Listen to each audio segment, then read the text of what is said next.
Assalamu alaikum, Juma Mubarak, prospective Gambians. It's your boy Yunus Hydra.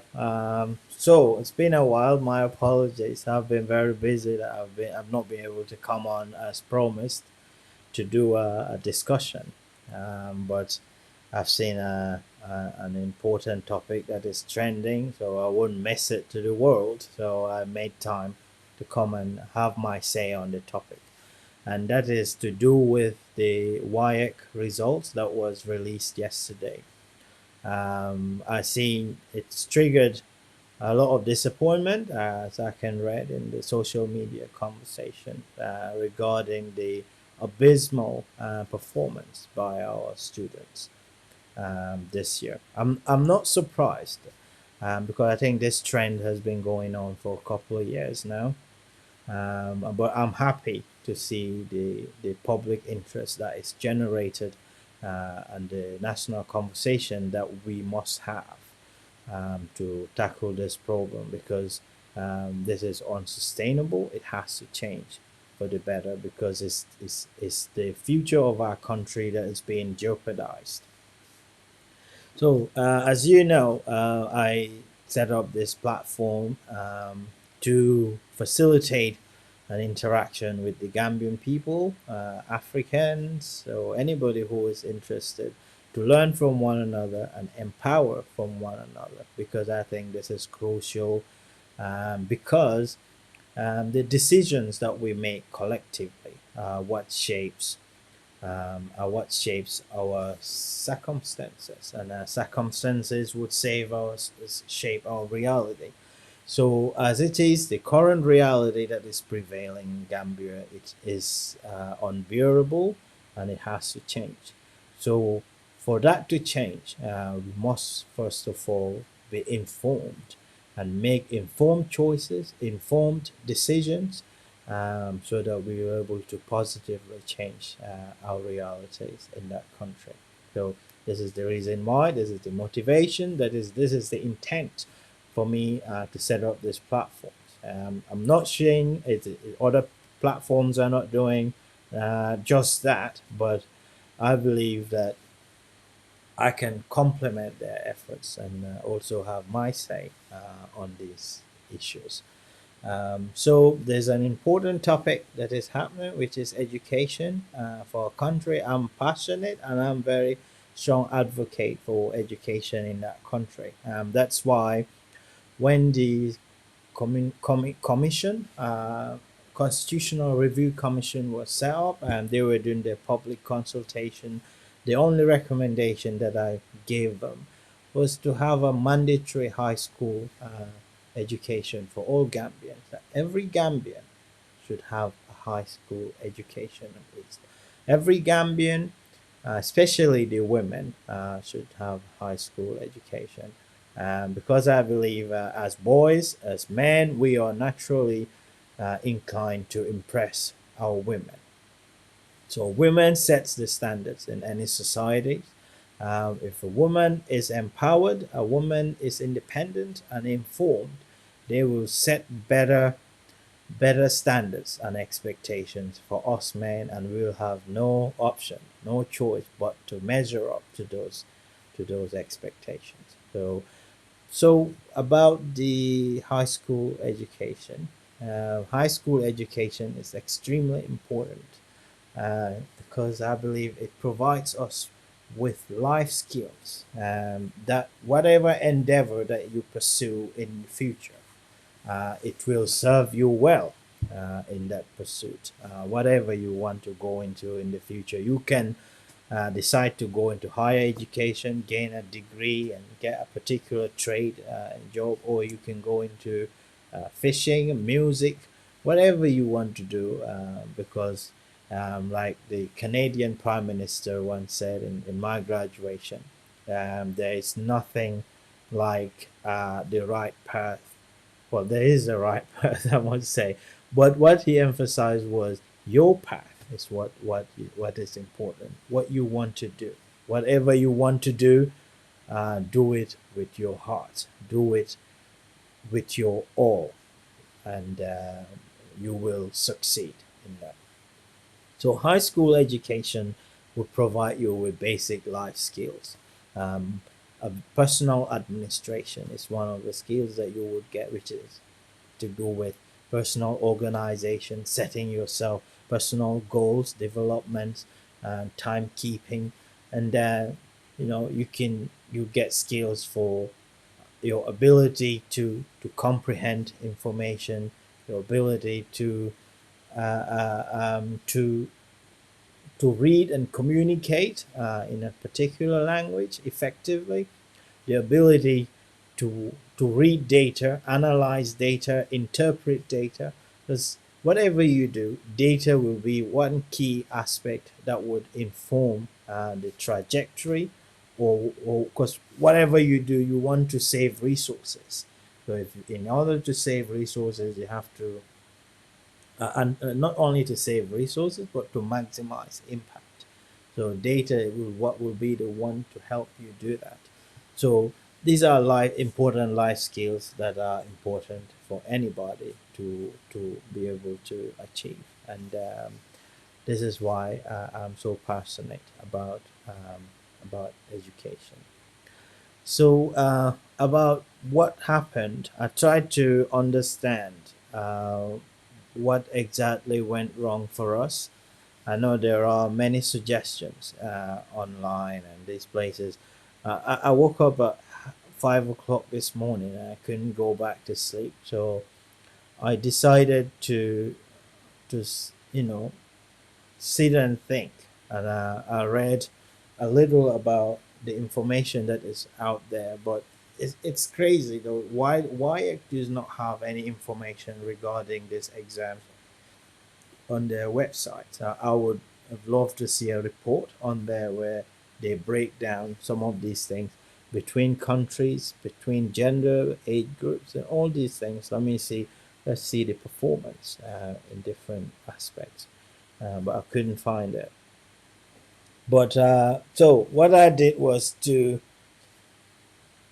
break it down on the causes of this problem on two broad themes: intrinsic and extrinsic factors. So, intrinsic factor, which is basically the WAEC student relationship. WAEC provides a syllabus that the teachers will teach the student, and the student is assessed based on this information. So, basically, it's most to do with the ability to comprehend, the ability to retain information, and the ability to express in answering questions in an exam hall, which then would decide what mark you get. So it's from WAEC, the student, the teacher, the school facilitate the environment where the teachers can convey and cover the syllabus at a specific level. If it's level 5 or level 6, then there is textbooks out there who that points out what subject matter, what areas to cover, and on what level of information should you get to prepare yourself. So this is a lot to do with, it's such a narrow, it's very narrow in scope, because it cancels out everything else that we're trying to discuss. It's about the students being able to be given the information, and the information being understood, the information being revised repeatedly to be able to further comprehend the subject matter and retain that information and come back and explain this and then be assessed on that. So, where did we go wrong in this process? First of all, the teachers were supposed to be good enough to teach the students to better understand the subject area, but the teachers themselves need adequate training.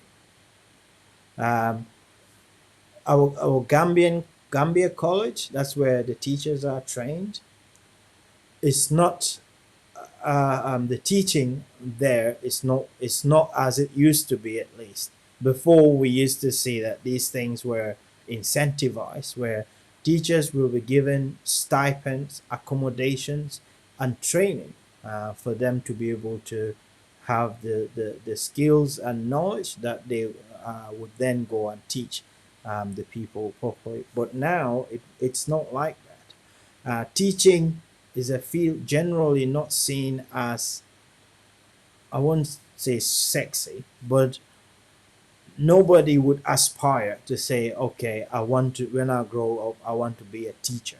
I mean, it's not an area that has been encouraged either by salaries, housing, and all these factors that makes teachers effective in doing their jobs. So teachers don't only have to go to Gambia College now, but they have to pay to study at Gambia College. And when I was there, I think we had a lot of teachers coming from Sierra Leone and Nigeria, and they, based on my standard at that point, they were very competent in not just their understanding of the subject matter, but also their ability to communicate. You see, communication is generally a Gambian problem, and ironically, even the letter or the paper that was circulating on social media, that is supposedly came from the authorities, there's communication issues in there. The way the information was presented is not good enough. So communication is key. But I must also say though, even though I said all these things to say the teachers there's problem with how teachers are trained, how they are remunerated, paid, and provided with incentives to be effective, such as housing, transport. You would see these teachers, man, in boiling sun, going to look for lifts, trying to get lifts on the highway to get to work, and these are really also discouraging. It's not enticing for anybody to go into teaching, even someone who is but I must say though, during the pandemic when we had the school lockdown, um, there was some tutorials that are being done online, and I followed some of these. um, I was actually surprised to see some of the teachers, how effective they are.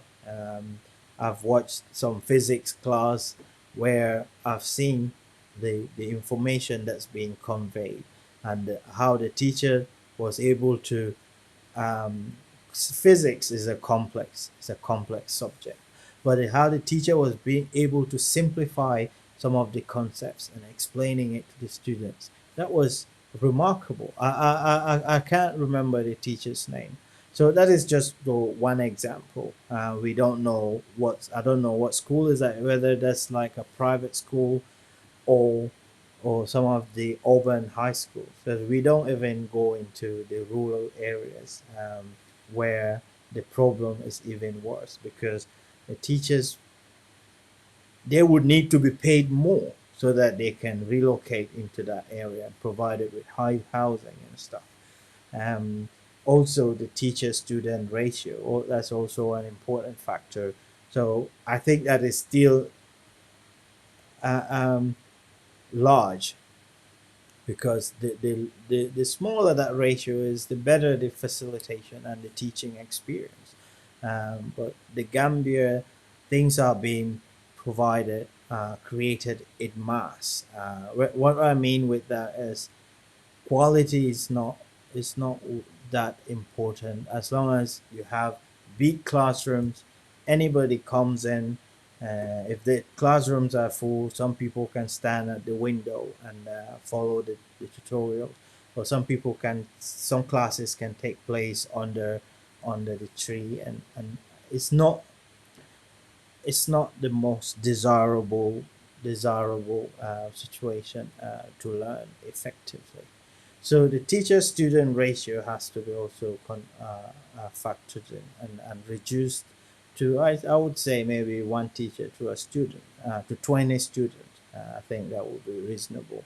But I think there is an international standard that is set for that, but I don't exactly know what it is. So communication for teachers' competence and the ability to communicate knowledge is extremely important. It has to be, you have to have like the right people skills. You have to be able to understand interacting with your student, understand how their feelings, their emotions, emotional state, and keep them interested in the subject matter that you are teaching somehow. Whether you're gonna make it fun somehow, but you have to make sure they enjoy it as well, by making the subject interesting. So now we come to, I won't say much about the school because the school is administrated at some basic level, but still they are able to facilitate that teacher-student contact and have a blackboard and whatever where this knowledge, this transmission of knowledge from teacher to student would take place. So some people would say students are the problems, apart from teachers, the students. So the students, um, I see that students have they want to learn, but there are issues, certain factors that are an impediment to this somehow. So one of them is motivation. What motivates someone to wake up every day, 5 days a week in the morning to go and sit in a classroom and read? There is no definitive goals that is set for students to look forward to, which is um, employability, and this have to be done in different ways. Number one, they should be able to have role models. They should be able to have people who have gone through similar route and have gained success at some point. Even success, some of us kind of, we have an understanding of success to be about having money, nice cars, big homes. This may be success, and somehow we like to cut corners on how we can get this quickly. Um, but success can be someone having a very simple and dignified life where they have a purpose and they have somehow achieving those purpose, which is they have studied, for example, science, and they went up to go study up to PhD levels and are contributing, working in a scientific field, and are contributing to the furtherance of the human knowledge. That gives you satisfaction, and in that you have some payments, you have money, and you have yourself a wife, a nice, small, comfortable place with your family. That can give one a contentment, a sense of satisfaction. Or you can be celebrated for your intellect, which is you are breaking barriers. You are right up there at the frontier of knowledge, breaking big complex issues, or having innovative ideas where you can innovate, bring something new um, into the overall field that you can inspire people. So people are looking for those kind of role models, and that starts from school. That you want to, when you grow up, you want to be certain kind of person, which is they inspire you, and employers would also visit high schools and interact with students, and tell them what they look for, and in their recruitment, and provide provide them with uh, um, apprenticeship and stuff. Like invite students to come and work 2 to 3 weeks in your for your business, and you can give them some sort of a certificate of recognition. So that way you are encouraging them, giving them a future perspective of what they can do, what they can become, what a sense of what is out there.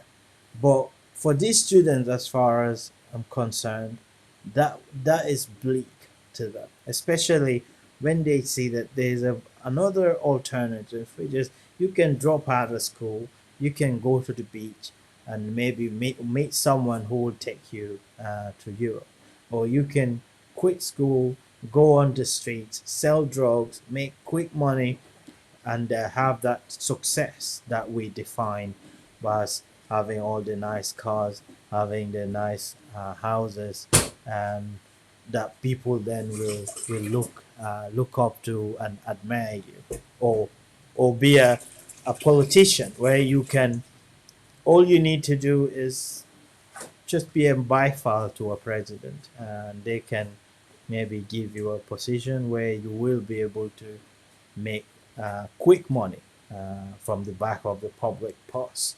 And that's all happens. So motivation is key in this.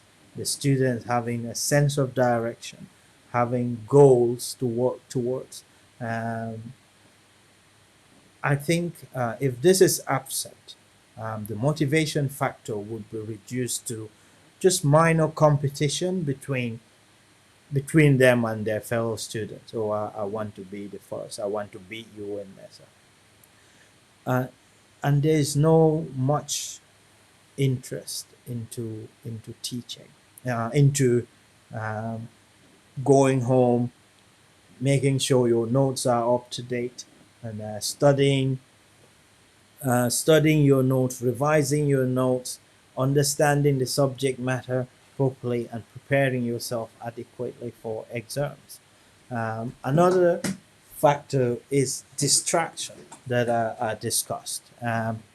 Distraction being other factors that are going on around you while you are studying. Um, um, these factors could be social media. I've seen some people mention social media, but I don't know exactly, because countries like Nigeria in this WAEC, they had what 76%, 76% pass rate, compared to Gambia's 76% failure.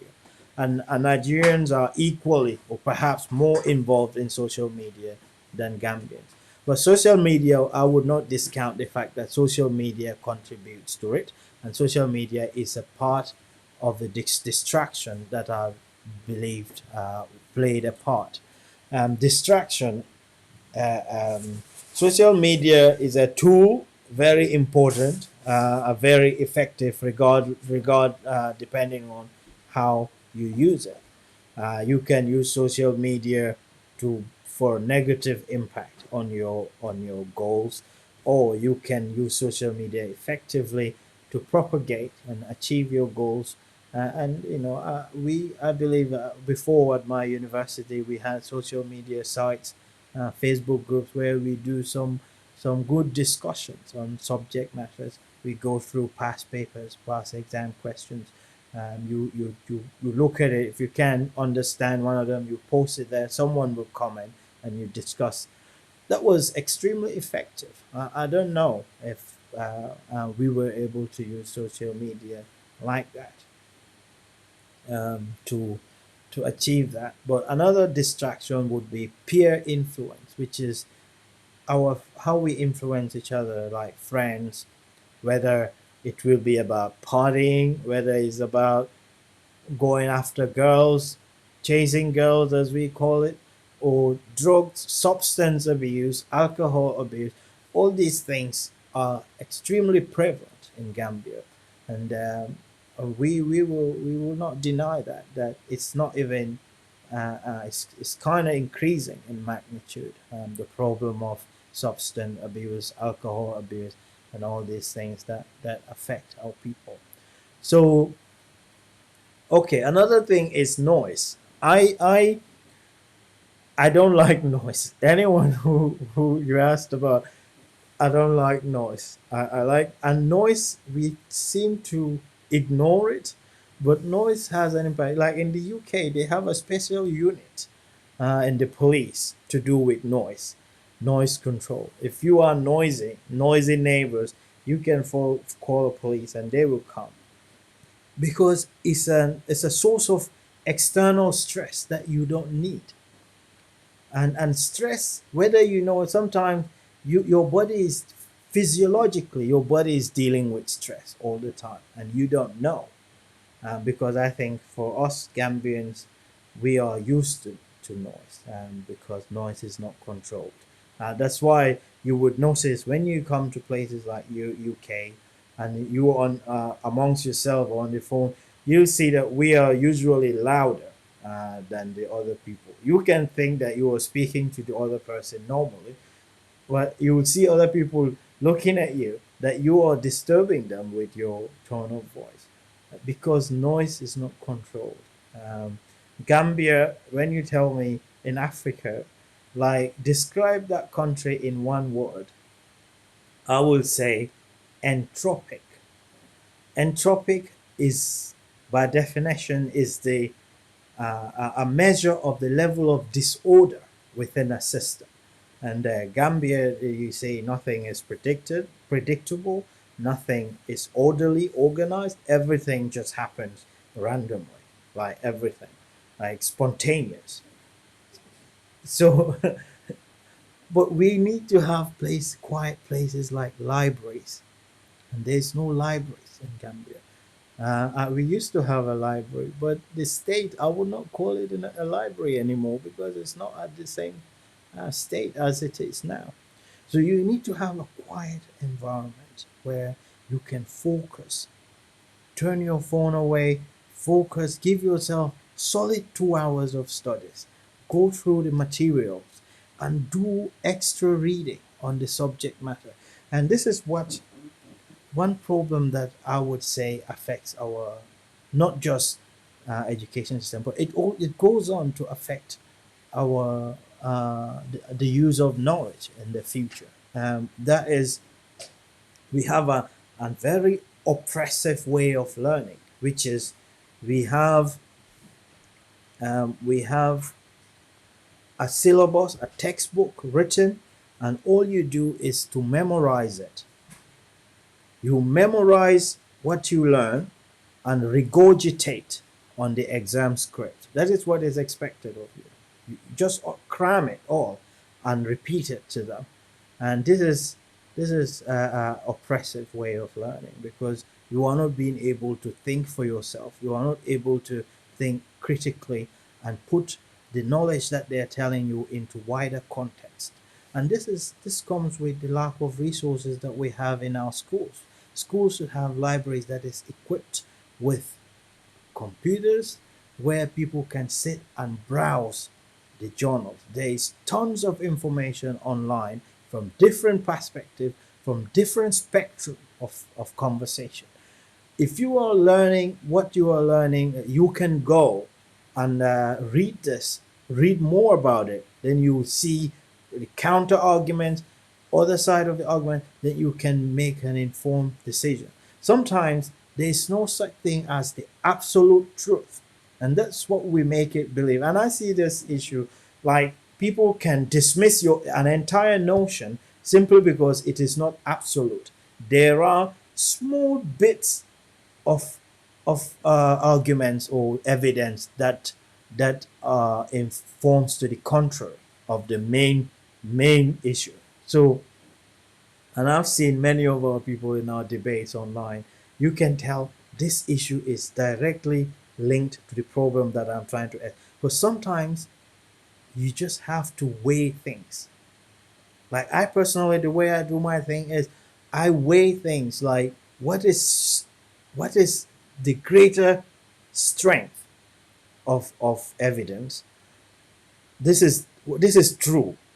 Then the limited ways of limited things side of the argument, you see that as negligible somehow.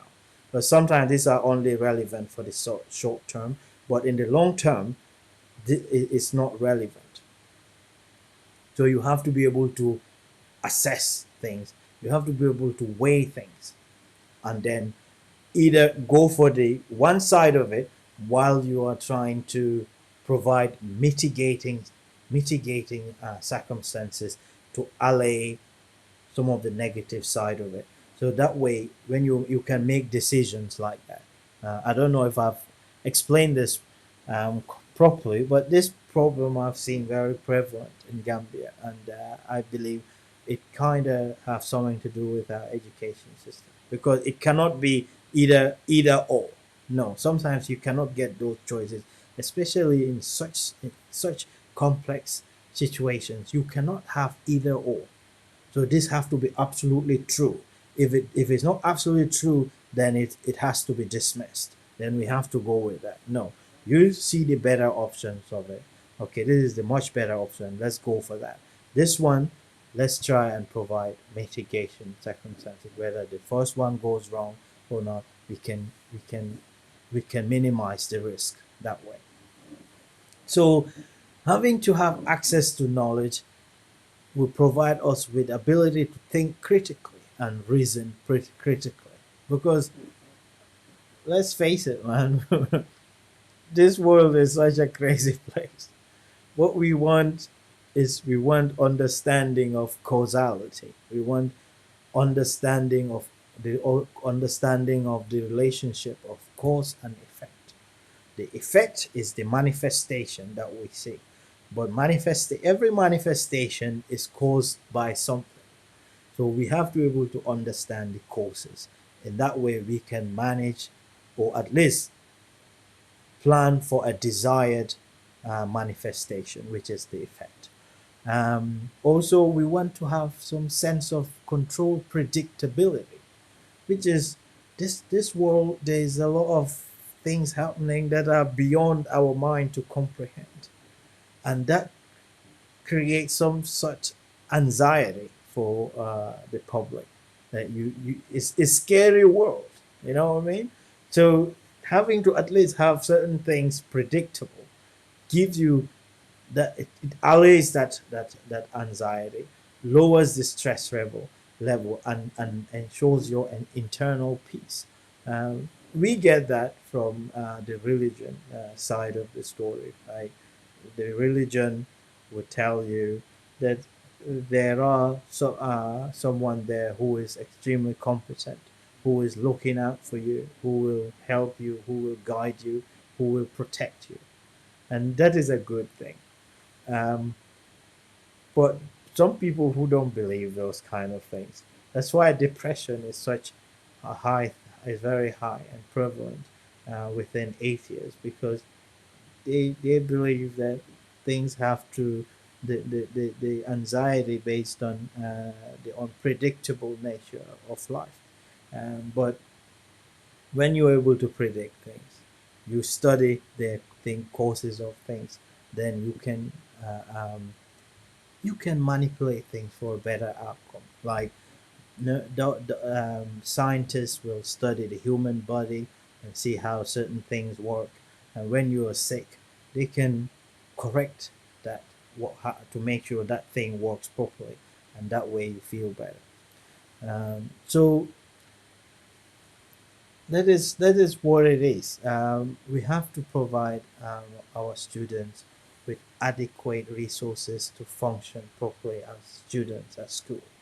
We have to give them access to information, access to knowledge, where they can broaden the scope of the information that are being given to them in at school. So it should not just be based on I feed you information, then you regurgitate that back to me. And that's why people who are able to memorize usually do better at school. Like, some certain children, including myself, I used to study Quran when I was little. My mother used to teach me. So I studied Quran up to Surah to Rahman, and I used to memorize these things. So sometimes my mom would be going to her shop, and I'll be following her, reciting the Quran to her, and any mistake that I make, she will stop me. So it's it's an observation that students, people who study the Quran at a very early age, tend to tend to enhance their memory. The memory, the brain, the area of the brain called the hippocampus that deals with memory, is enhanced by that Quranic recitation at such early age. And then these people tend to do well at school because they have a better memory than others who haven't studied the Quran, and they are able to memorize the information and then regurgitate it properly, and that way they get better grades. So the intrinsic factor overall is not has a very significant on the wider issues that we are trying to address, but it's important. It has to be looked at. We need to look at WAEC and the syllabus that they are teaching, and how it's being taught and how it's being assessed. I think the actual organization of WAEC should be also checked, because I don't like how they've made this like a Nigerian thing. I think WAEC is based in Nigeria, but I've spent time today browsing the internet, but I've seen WAEC, everything regarding WAEC being addressed as a Nigerian thing. They don't even say in Nigeria, in Gambia, in Sierra Leone. I know Ghana has deferred their exams, so they will be sitting their exams this month, end of August towards September. But all the other countries are not properly mentioned. It's discussed as basically a Nigerian thing, and other people are just being uh, uh, hanging on it like that. Even WAEC, man, their administration. I went to their website. There's no information there that you can get any meaning from this, because they should have they should have their policies, their program, the composition, how it is administered. How none of this information was available on their website.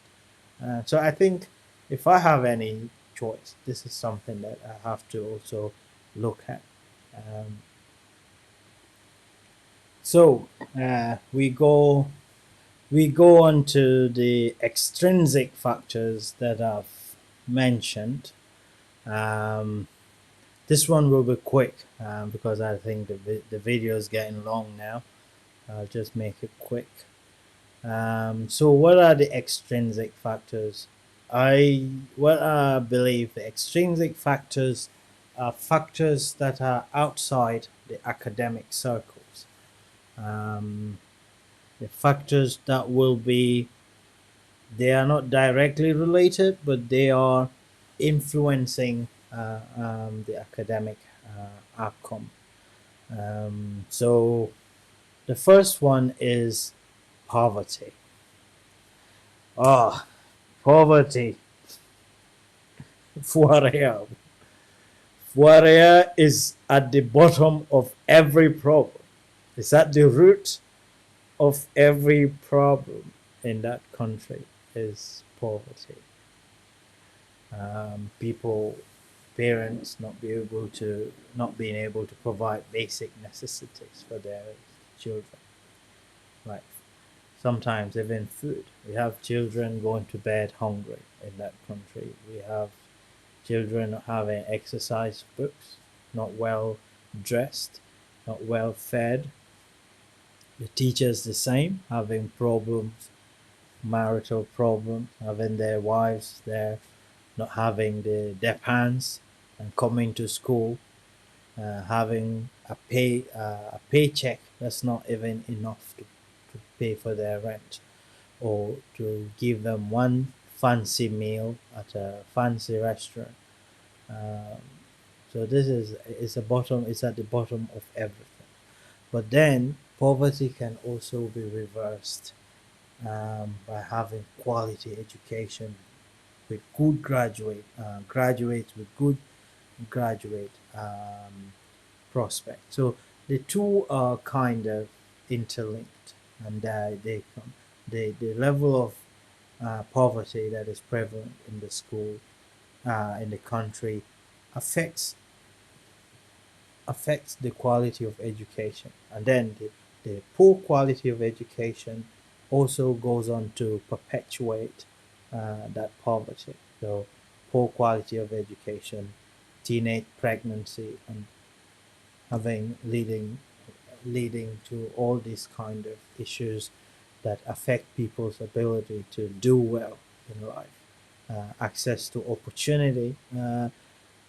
So it is sad. Poverty, I don't know how we're gonna improve it, but I think one area that we can do is to create jobs in that country, in the agricultural sector, in the private sector, and government, public sector. So we can provide agricultural incentives, irrigation, fertilizers, and also important thing is seeds. You see, people say that seeds, certain plants, certain crops are not good at certain environmental areas, or certain land. Certain crops will not do well in certain lands and stuff. There's truth to this to some point, but I believe we can, because plants are very resilient. We're all living things out there. Living things can move away from adverse conditions. Like me sitting down here, if my house is polluted and somehow toxic, I can move to another area where I can live outside that kind of. But plants are created to be resilient and then to withstand every environmental insult that they face. So, but we have to have a way of domesticating seeds for our country. We have to create a type of seed that will make it in our environment, in our soil. That way, we can improve the scale of it, where it can bring revenue for people. That agriculture will not just be a subsistent farming. It will also give people the ability uh, to even export their agricultural produce and make money. Uh, that is something that we can do. There are ways to domesticate seeds genetically. I don't think I'll have time to explain it. I'm not saying, don't quote me. I'm not saying genetically engineering. I know the public perception against genetic engineering of plants, but you can manipulate genes in natural ways to have a desired type of seed for the future by following certain ways of Mendelian genetics and having different crossbreeding of plants for certain generation. Then you get the type of seed that you want. So that's one thing. Then you come to the private sector. The private sector is dominated by foreigners in Gambia, and it has the Gambian people having to work for these foreigners, sometimes at a very unconducive environment and at a very low pay.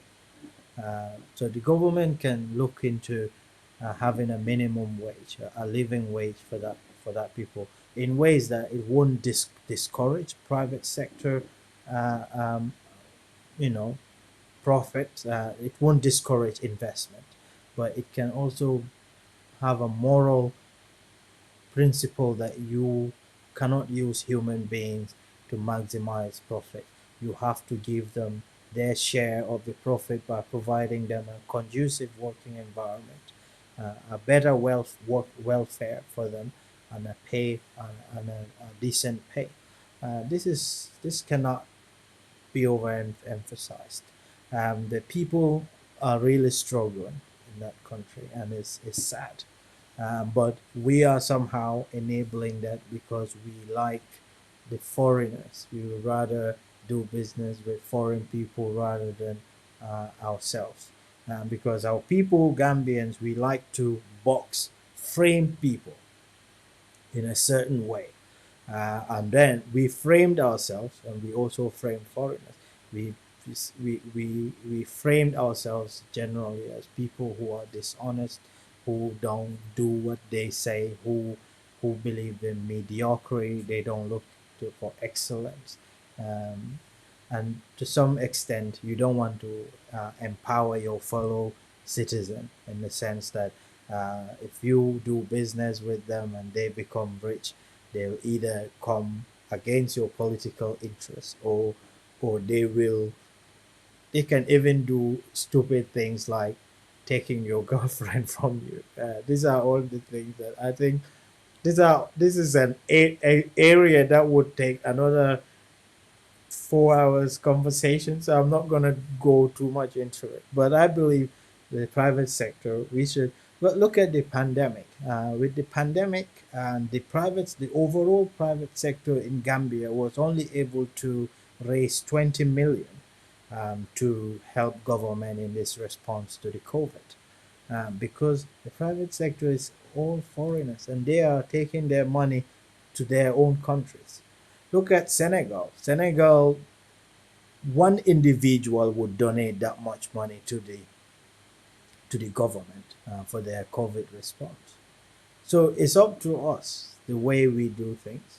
I'm not going too much into this. I'm not xenophobic. I don't know how if that's how they say that because I'm not against foreigners. My dad was foreigner. My dad was from Mauritania. He had business in Gambia and had business in Mauritania. He married my mom. My mom is Gambian. I was born and raised in Gambia, and I see Gambia with, with head over heels, my country, and I want the best for my country and for my people. Um, public sector needs reforms. We don't want to have that much uh, over bloated government where the entire government money goes into salaries and per diems and that is growing day by day. The government will creating more spot more portfolios for people who support them and but we can have like a normal sized government that will teach that will normal sized government that will drive some serious initiatives to generate revenue. I'm not gonna support people will say, "Oh, you are taking PDY's position here." I'm not a socialist, I believe, because I believe capitalism, with all its imperfections, how cruel it is, it drives the human potential. It helps to unleash the human potential. It forces us to think creatively and be innovative and do things. It has its excesses, and we have to have ways to to control these excesses.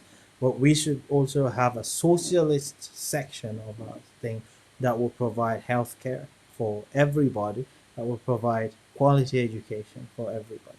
And to be able to have good healthcare and good education, we cannot say the private sector, they will pay taxes. But government has to have a way of generating its revenue from other sources. We've already got we've already got things like Gamtel, Gamcell, that are, I would say, government parastatals, and they are generating profit, NAWEC and all that. So it is not bad to go into other ways of getting government money, like the black sand. that is licensed to one person. This is heartbreaking because one person is tasked to take what belongs to everybody with the only requirement to employ these people. But what are they giving them? They're giving employment, but they are giving them peanuts. If one person can have a venture of this magnitude, there's no excuse to tell me that the government cannot run this venture on its own. The government should have the fisheries, the every natural resources that belongs, every natural uh, resources belong to the indigenous people, and these indigenous people are the right owners of whatever money is made from them. So the government should set up a parastatal that would do this sand mining, selling them, and reinvesting the profit back into the healthcare sector and the education sector. If one man can do it, a government can do it. I don't see the wisdom into giving it to one person. I don't see it. Like I said, I'm not socialist. I am a socialist democrat, if that's even a thing. But that's what I am. I am very liberal minded. People can set up their business. They compete, generate things, drive innovation. Government should create young people with incentives for youth entrepreneurship. They should provide them with educational facilities that would um, provide them to study mathematics, engineering, science, technology. These are the key, the engine of innovation, and the government should provide that for our young people.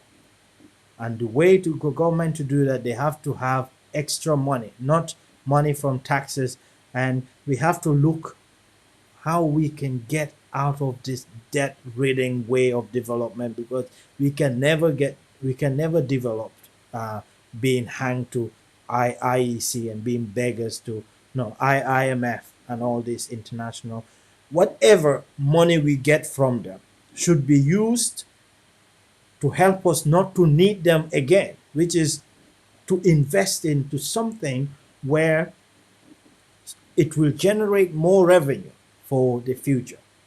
But we cannot take loan to pay salaries, take loans to pay per diem, take loans for money that will just be mismanaged, stolen, put into tax havens, and the rest of the country are sitting down with no answers whatsoever.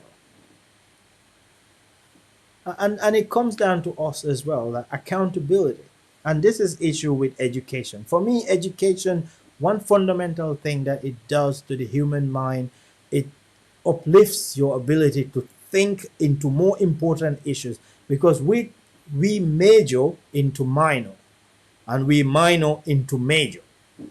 So whenever we turn that around, that's when things will change significantly in that country. That is, we major in the major, which is we focus entirely into something significant and do less in something that is insignificant. So people will be focusing way on whose next sex tape is out, whose genitals has been exposed. But then when you talk about things like anti-corruption commission, nobody is interested. When you want to talk about the freedom of information, so there's a law that is passed, Freedom of Information Act. Barrow has assented it. It's in place. It took 18 months grazing period for institutions to prepare themselves. Nobody's talking about it. Institutions should by now set up their information officer. All public institutions should have an information officer who, me, Yunus Hedra, as a citizen, I can write to this person to see access to any contract document that I want to see. And the law provides for specified day that I should wait to get that information that I requested. What is more important than that? We want to have a government that is accountable to the people. And the best way to get the government to be accountable to the people is to give us access to information. But you cannot give millions to one person And then you don't even bother asking how that million is spent.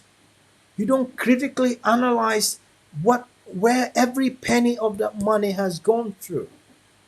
We just sit on social media.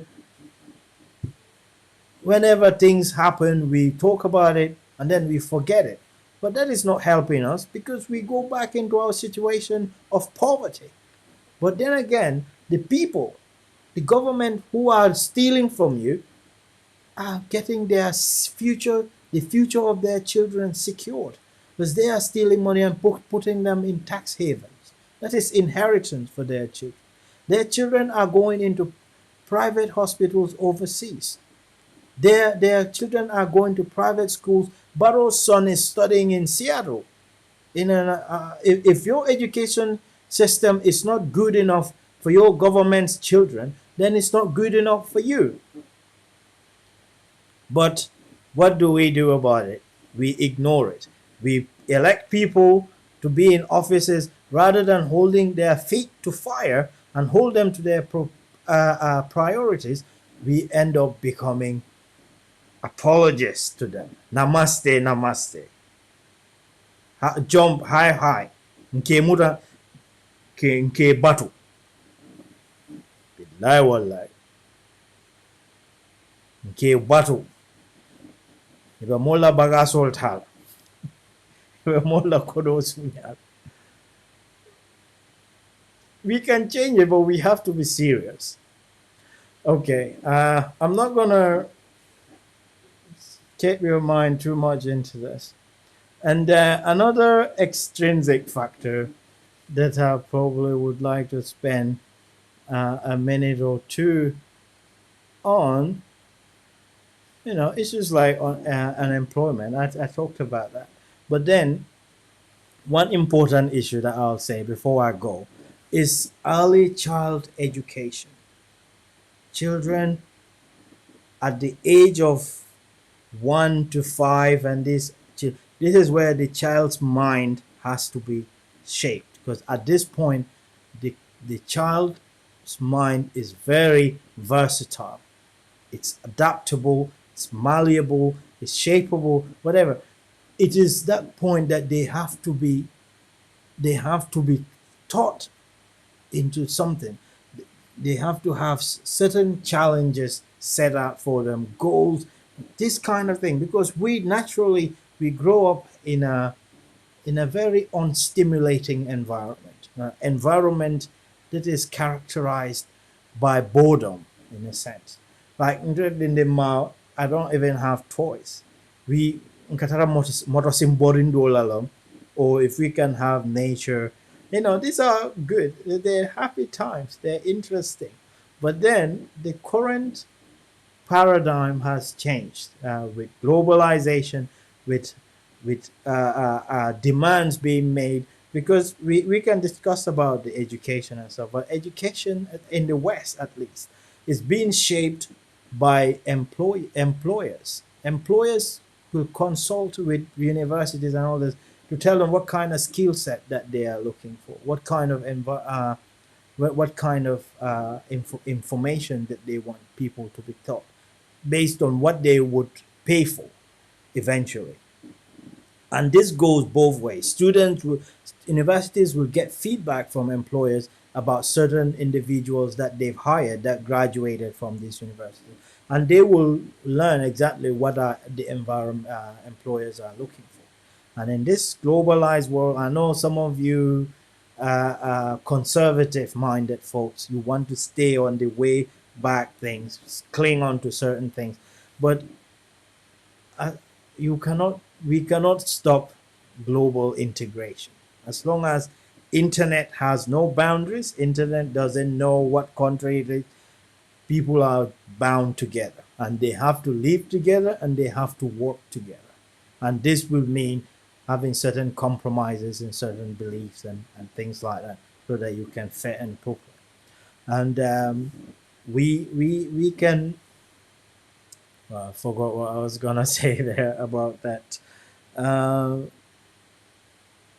yeah, globalization is an important phenomenon, and that is shaping the geopolitics, and it's shaping everything else that we do. So we have to somehow adapt to these realities.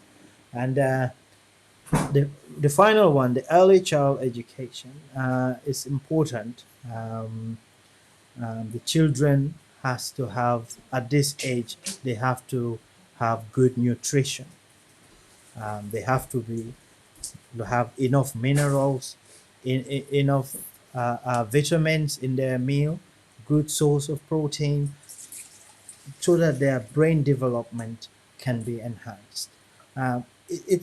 It's not somehow. I'm not saying, but you can observe that certain children who was born in poverty and compare them to children from rich background. You can tell that there is an element of there's an element of Mommy, look at this. Look. So there's an element of the ability to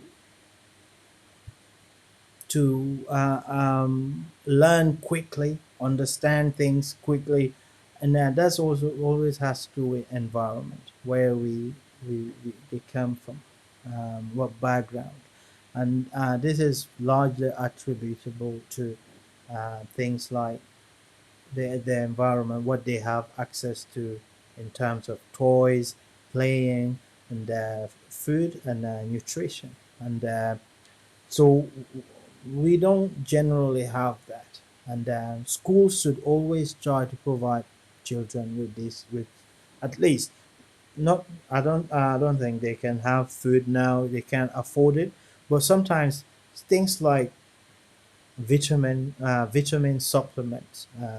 You can take one tablet a day, and that provides you all the vitamins that your body needs. So vitamins are important. They act as cofactors for certain enzymes. Enzymes are catalysts. They speed up chemical reactions in our body. So having vitamins, you enhance their functions in able to their ability to catalyze and speed up reactions. So proteins are important. Proteins are made up of amino acids. There's 20 of amino acids, and the amino acids, there are some of them that our body can make for ourselves, and these are called essential amino acids. There are amino acids that our bodies cannot make. They have to be present in our nutrition. Fishes, meat, and all these things. How many of our people now can afford meat? Very limited. So they should have protein. They should have vitamins. And if the parents cannot provide this at school, at home, due to issues with poverty and stuff, the teachers should be able to provide children with a glass of milk. I don't know if that's possible, but a glass of milk, warm milk, you drink it, and a tablet of vitamins, and when you get to school in the morning, that is good. It's important to help to important to brain development.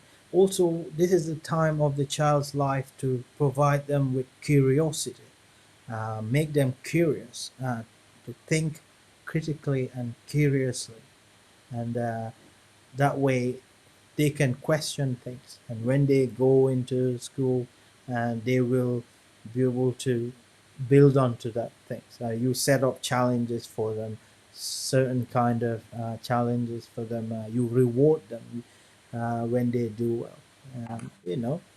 Also we have to also look at the age at which we start high school.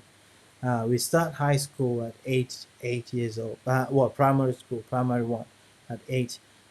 Countries like here, we children go primary one at 5. So I think there is a difference in the number of this number of years, 3 years. I don't know exactly the direct impact of this, but I think we can look at it. If children go to school at 1, they will be able to have a stronger challenge earlier in life, at a time that where their brain is very volatile and adaptable, and that way a new set of challenges is set for them, and that way they, at that early in years of primary school, they can really um, learn a more interesting ways of learning, and that way they can grow.